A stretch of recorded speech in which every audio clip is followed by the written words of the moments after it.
Buenas tardes a todos y bienvenidos al Ministerio de Dante, donde tenemos pláticas, meditaciones y el estudio de la palabra cada viernes antes de la puesta del sol. Oremos. Querido Padre que estás en los cielos, bendice este día, que podamos terminarlo con bien, Señor, y que podamos disfrutar las horas de tu sagrado sábado. Prepáranos, Señor, prepara nuestra mente y nuestro corazón. En Cristo Jesús. Amén. Hay un versículo que quisiera mencionar, pero está en Hebreos, capítulo 12, versículo 14. Hebreos 12, versículo 14. La versión Reina Valera 1960 dice así: Seguid la paz con todos y la santidad, sin la cual nadie verá al Señor. Ahora quiero leer de la versión Kadosh, ahí mismo en Hebreos capítulo 12, versículo 14. Y dice: permanezcan persiguiendo la paz con todos y ser santos, sin lo cual nadie verá al Señor. La palabra de Dios me está diciendo que tengo que ser santo. ¿Y qué es santo? Apartado. Apartado para las cosas sublimes, para las cosas de Dios. La única forma que a alguien se le dice santo es porque no ha pecado. Y si ha pecado, su pecado está perdonado. Leo de la versión Kadosh que dice: permanezcan persiguiendo la paz con todos y ser santos, sin lo cual nadie verá al Señor. Ser santo es estar apartado, que aún después de pecar, los pecados han sido perdonados, y esa persona no peca. Vamos a estudiar esto según la palabra de Dios, que podemos vivir sin pecar, así como Cristo lo hizo.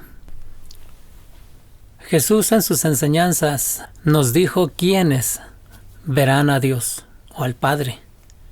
En Mateo 5, versículo 8, dice, Jesús mismo hablando dice: bienaventurados los de limpio corazón, porque ellos verán a Dios. En la segunda venida, los que estén de pie van a tener limpio corazón para poder ver a Dios. Nadie que esté pecando o que tenga pecado sin confesar podrá ver a Dios. Dios viene y su presencia destruye el pecado y al pecador que todavía tiene pecado en él. Vamos a ver la versión Kadosh, que dice: bendecidos aquellos que son puros de corazón, porque ellos verán a Yahweh, que es al Padre. Contrario a muchas creencias, tenemos que estar limpios los que queremos ver a Dios. Bíblicamente Jesús mismo lo dijo. El enemigo ha querido cambiar las cosas, por eso es porque ha cambiado la ley de Dios y la ha vuelto diferente, para que nosotros pensemos que es muy difícil guardar la ley de Dios. ¿Ustedes piensan que Dios puso una ley que no se puede cumplir? ¿No sería justo que algo nos pide que hagamos y nunca lo vamos a poder lograr? Muchos han hecho esta pregunta: ¿y qué tal el ladrón en la cruz? ¿Cumplió con los requisitos para ser salvo? Él no tuvo tiempo de bautizarse. Entonces, ¿cómo puede ser que Jesús le prometiera que iba a estar en el paraíso? Veamos cuáles fueron los pasos que él tomó. Vamos a buscar el libro de Lucas, capítulo 23, versículo 41. Lucas 23, 41. Y la palabra de Dios dice, en la versión Valera 1960, está hablando el ladrón, y dice: nosotros, a la verdad, justamente padecemos, porque recibimos lo que merecieron nuestros hechos, mas ningún mal hizo. En la versión K2 dice: el castigo de nosotros es justo. Estamos recibiendo lo que merecemos por lo que hicimos, pero este hombre no ha hecho nada malo. ¿Qué pasa aquí? ¿Cuál es el primer paso que tomó el ladrón en la cruz? Reconoció su culpa y reconoció la justicia de Jesús ahí mismo en la cruz. Reconoció que él era culpable. ¿Qué no es esto lo que debíamos de hacer nosotros cuando venimos a Él? Reconocer nuestra culpa y reconocer que la justicia de Cristo nos cubre y su justicia es la que nos ayuda. Ahora, ¿qué más hizo el ladrón? Allí en el versículo 42 y 43 le dijo: Señor, acuérdate de mí cuando vengas en tu reino. Entonces Jesús le dijo: de cierto te digo que hoy estarás conmigo en el paraíso. Él había aceptado al Mesías como su Salvador. Y él lo aceptó como el que venía, el Mesías. El ladrón en la cruz reconoció el juicio y la justicia de Cristo. Cuando lo dice Isaías, capítulo 9, versículo 7. Isaías 9, 7, que dice: lo dilatado de su imperio y la paz no tendrá límite, sobre el trono de David y sobre su reino, disponiéndolo y confirmándolo en juicio y en justicia desde ahora y para siempre. El celo de Jehová de los ejércitos hará esto. No sabemos si el ladrón conocía estas profecías, pero al ver su actitud, estamos viendo que él lo reconoce y sabe, porque dice: cuando vengas en tu reino. La versión Kadosh dice, Isaías 9:7, su gobierno será grandioso, y de su paz no habrá fin. Estará sobre el trono y reinado de David, para asegurarlo y sostenerlo mediante justicia y rectitud, desde ahora y para siempre. El celo de Yahweh, del Padre, realizará esto. No hay duda, hermanos, que la única forma de ser salvos es en la forma que este condenado a morir aceptó a Jesús en sus últimas horas. ¿Por qué esperar hasta el último momento? ¿Por qué esperar hasta que las cosas vayan mal? ¿Por qué esperar hasta que las cosas vayan bien si nos está yendo mal? Sigamos los pasos del ladrón en la cruz.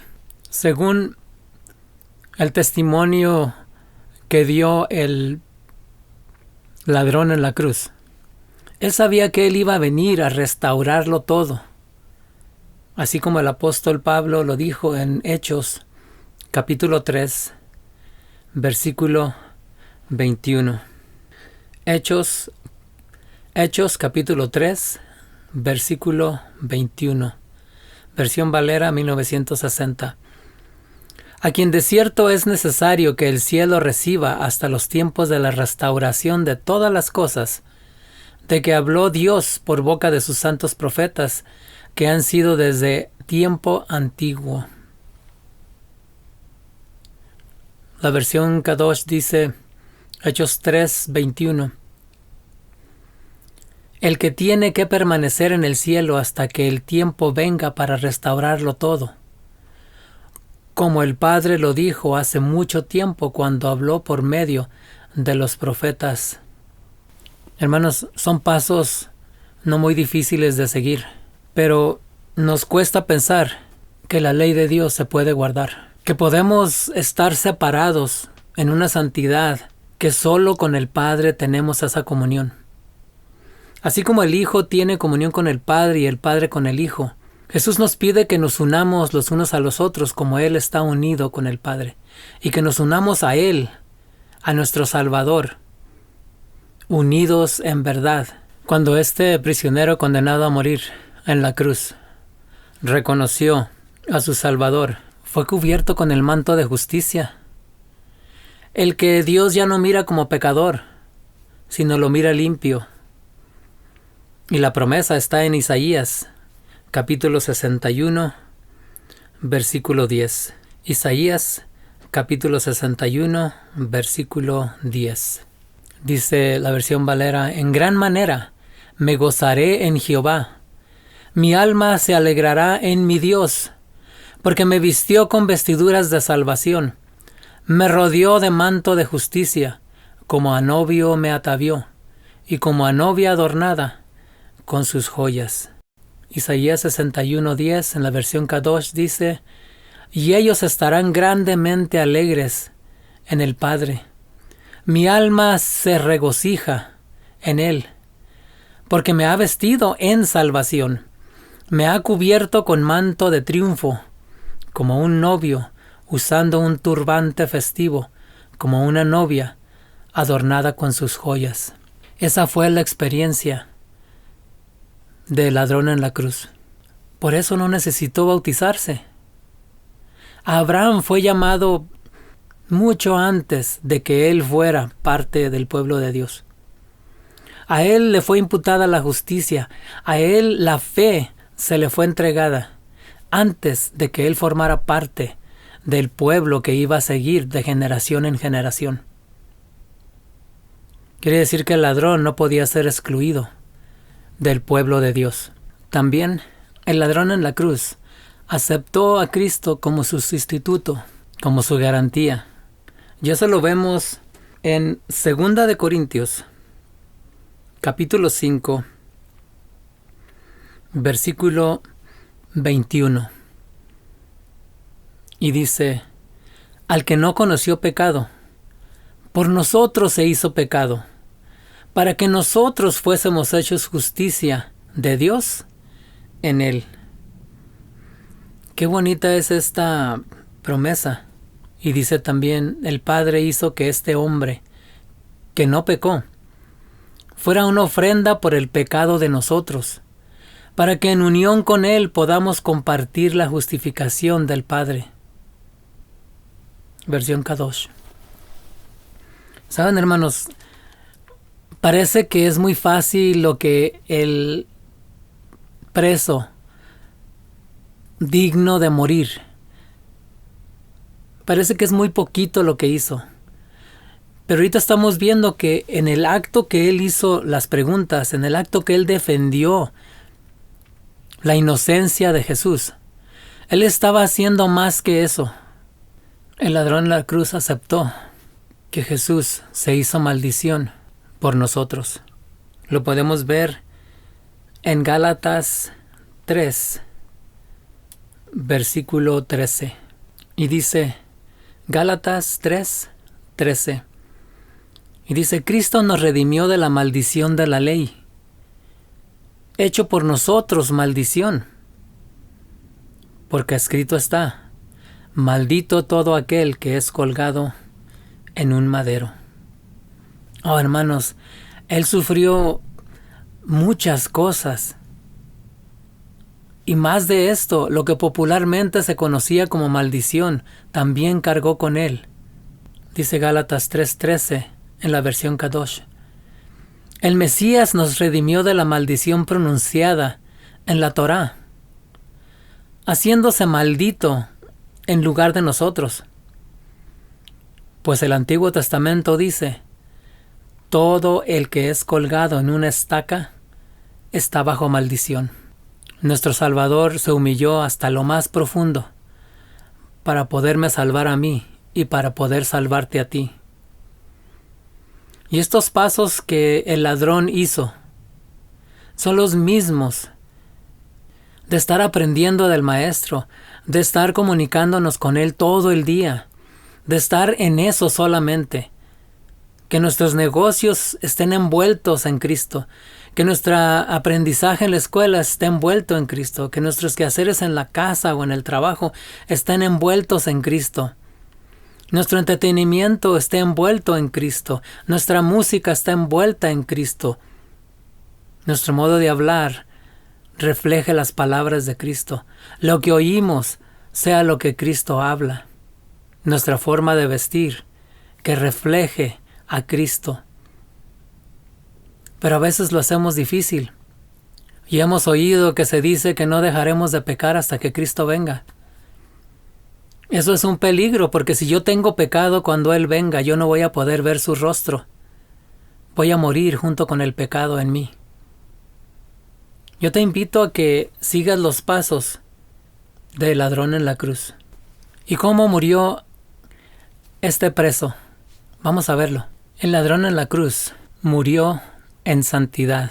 Porque las palabras de Jesús, de cierto te digo hoy, que estarás conmigo en el paraíso, era una aseguranza de que Él iba a estar en el cielo. Quiere decir que la santidad lo había rodeado. Ese manto de justicia lo tenía puesto. Y nadie le iba a quitar el derecho al cielo. Esa seguridad con la que los ángeles hablaron, al decir, varones Galileos, ¿por qué estáis mirando al cielo? Este mismo Jesús, que ha sido tomado de vosotros al cielo, así vendrá, como le habéis visto ir al cielo. Hechos 1:11.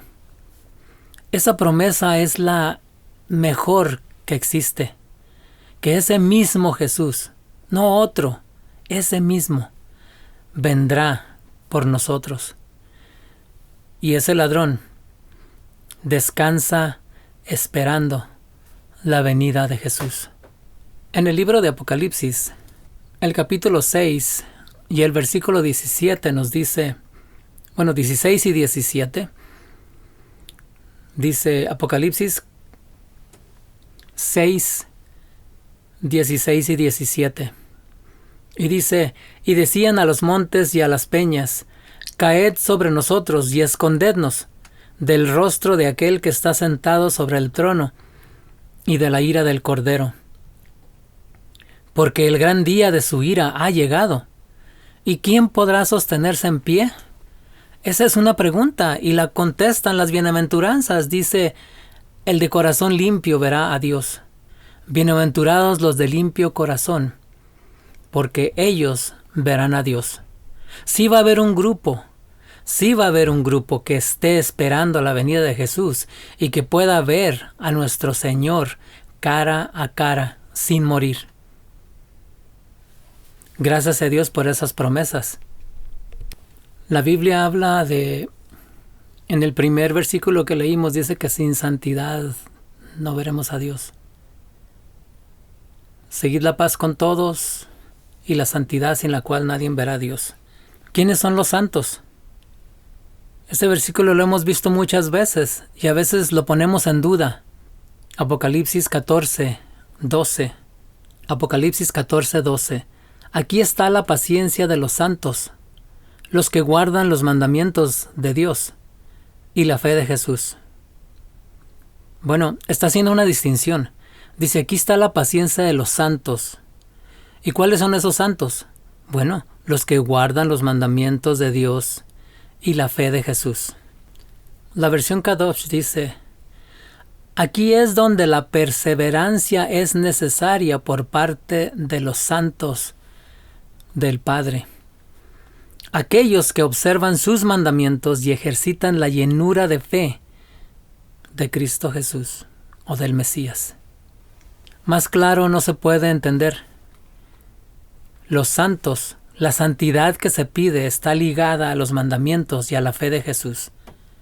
¿Cuál fe? Esa fe de que Él sentía protección de su Padre. Sentía que si alguna necesidad había, Él lo iba a socorrer. Sentía que si Él tenía una pregunta, el Padre le iba a contestar. que si él estaba en peligro, el Padre lo iba a socorrer. Una confianza total y dependencia en su Padre. Es lo mismo que debo hacer yo. Tener confianza plena en el Mesías, en el que murió por mí, entregó todo para que yo pueda ser salvo. Al final de la historia, y estamos viviendo el final de la historia, el enemigo está enojado con la familia de ese Jesús, ese Mesías que vino. Y viene a hacer guerra contra ellos. ¿Y contra quiénes? Bueno, vamos a comenzar con los santos, con los que guardan los mandamientos de Dios. Tiene pleito con ellos.